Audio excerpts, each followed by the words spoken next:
अलावा, ठीक है, फिर क्या होता है, आर्बिट्रेशन कमीशन यूगोस्लाविया ने भी ये एड्रेस किया, relationship between state responsibility and other breaches of international law. ठीक है, अपने ओपिनियन नंबर 13 में जब उनसे क्वेश्चन पूछा गया कि क्या अमाउंट्स, जो कि आपको ये बताऊं यूगोस्लाविया का थोड़ा सा बैकग्राउंड बता दूं कि यूगोस्लाविया एक स्टेट जिसमें डिफरेंट जो आजकल यूरोपियन स्टेट्स हैं, ईस्ट यूरोपियन, चेक Republic, Slovakia, Slovenia, Bosnia, Serbia, ये थी यूगोस्लाविया। जाहिर बात है उनका जब ब्रेकअप हुआ यूगोस्लाविया का, तो यूगोस्लाविया से पहले कम्युनिस्ट स्टेट, यूगोस्लाविया का जब ब्रेकअप हुआ तो क्या था, बड़ी जद्दोजहद के बाद ब्रेकअप हुआ। ये डिफरेंट प्लेसेस थी, स्लोवेक, स्लोवेनिया और चेक रिपब्लिक।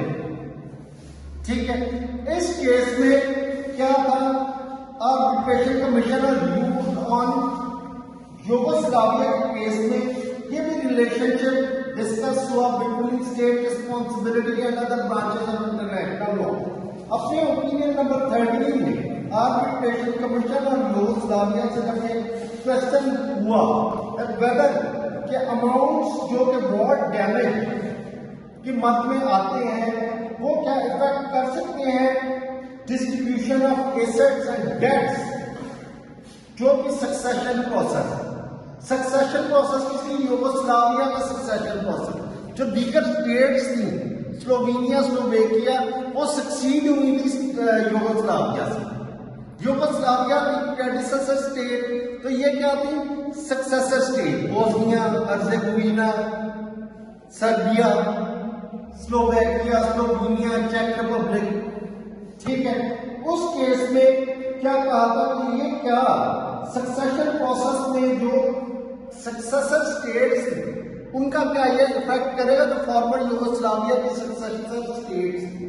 तो इस केस में कमीशन ने क्या कहा, कमीशन ने कहा कि नहीं करेगा, वॉर डैमेज अलग है, वॉर डैमेज आ जाता है आईएचएल के अंडर, जबकि ये इसमें आ जाता है स्टेट सक्सेशन में, डेट्स और लायबिलिटीज ऑफ सक्सेसर स्टेट। ठीक है, तो इन्होंने क्या कहा कमीशन ने, और एम्फसाइज किया कि क्वेश्चन जो है वॉर डैमेज का वो देख करेगा with in the sphere of state responsibility, जबकि जो स्टेट सक्सेशन के रूल्स हैं वो different area of international law.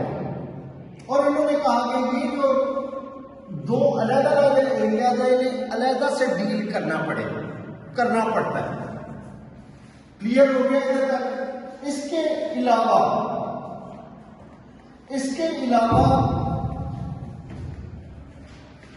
जो भी स्टेट रिस्पॉन्सिबिलिटी के हवाले से ये बड़ा इंपॉर्टेंट एक प्रिंसिपल है कि जो स्टेट के अगर matter regarding state responsibility are serious, और जो स्टेट्स असर्ट करे फैक्ट को उसे ही प्रूव करना होते हैं वो फैक्ट। ठीक है, आपने उसमें कानून शहादत ऑर्डर में कर पड़ा। जनरल रूल क्या है कि जो असर्ट करे फैक्ट उसे ही बर्डन ऑफ प्रूफ उस पर होता है। तो इधर भी स्टेट रिस्पॉन्सिबिलिटी के हवाले से क्या है इंटरनेशनल लॉ में पोजीशन कि जो स्टेट सीरियस मैटर्स का स्टेट रिस्पॉन्सिबिलिटी का फैक्ट्स असर्ट करे उसे ही तो प्रूव करने होते हैं विद फुल एविडेंस। क्लियर हो गया? इसी तरह एरिट्रिया इथियोपिया क्लेम्स कमीशन है, उन्होंने ये पोजीशन ली। एरिट्रिया इथियोपिया क्लेम्स कमीशन है, एरिट्रिया और इथियोपिया दो अफ्रीकन स्टेट्स हैं, उन्होंने भी ये पोजीशन ली कि जनाब क्लेम्स कमीशन ने कि कन्विंसिंग और क्लियर एविडेंस होना चाहिए स्टेट रिस्पॉन्सिबिलिटी की फाइंडिंग्स को सपोर्ट करने के लिए, क्लियर और कन्विंसिंग एविडेंस होना चाहिए। ठीक है, इसी तरह क्या है जब इंटरनेशनल कोर्ट जबकि इंटरनेशनल कोर्ट एक स्टेट के अगेंस्ट, जहां पे उस स्टेट के against that state is accuse of charges of exceptional gravity, यानी कि बहुत सीरियस नोयत के हो उस स्टेट के अगेंस्ट चार्जेस, तो वो भी कंक्लूसिव एविडेंस से प्रूव करने लाजमी है।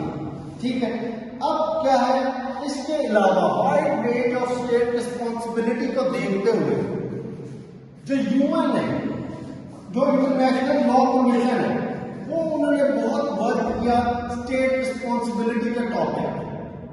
1975 में उन्होंने डिसीजन लिया to draft for the draft articles on state responsibility, और ये ड्राफ्ट आर्टिकल्स इन्होंने कहा 3 हिस्सों में डिवाइड होंगे। पार्ट 1 किससे डील करेगा, origin of international responsibility. Part 2 किससे डील करेगा, contact, forms and degrees of international responsibility. Part 1 किससे